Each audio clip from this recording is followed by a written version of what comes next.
Okay, let's look at Diamond Mountain deer here. So if we look at the 10-point range, let's put in Diamond Mountain here so we can see it against all of the hunts. So archery, muzzleloader, rifle, you can kind of see here, 10 points, and then 15 here at Diamond Mountain. You can see that point break is anywhere from 18 to kind of the early 20s.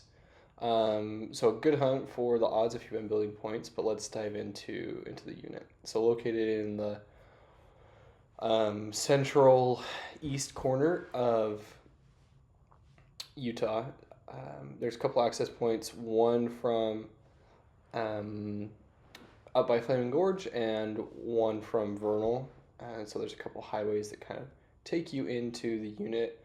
The one from Vernal is um, probably a longer of a road if you're pulling a trailer to go camp there or anything. I'd recommend taking the highway over Flaming Gorge and then turning off um, onto this Pot Creek loop. Um, so name of the game with this is kind of figuring out where all of the private area is. But as you can see, there's lots of areas where um, the bottoms are private, but the actual mountain is public, and so a lot of times deer will go down to water, especially during the summer, or that archery hunt and muzzleloader hunt.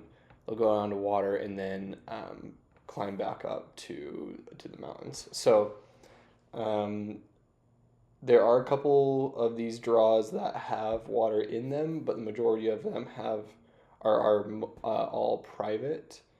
And as you can see here, you do have a little bit of national forest, as that holds some deer too.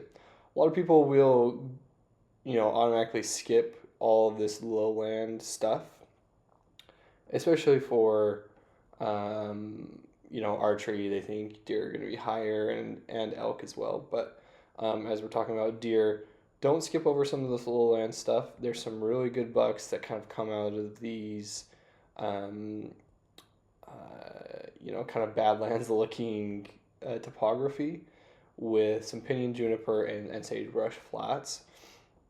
A lot of deer find refuge on a lot of these private tracks and then will feed onto these public BLM and state lands. And so, really good areas to look at. Great hunt for anyone that is able to draw it in those 15 to 20 points.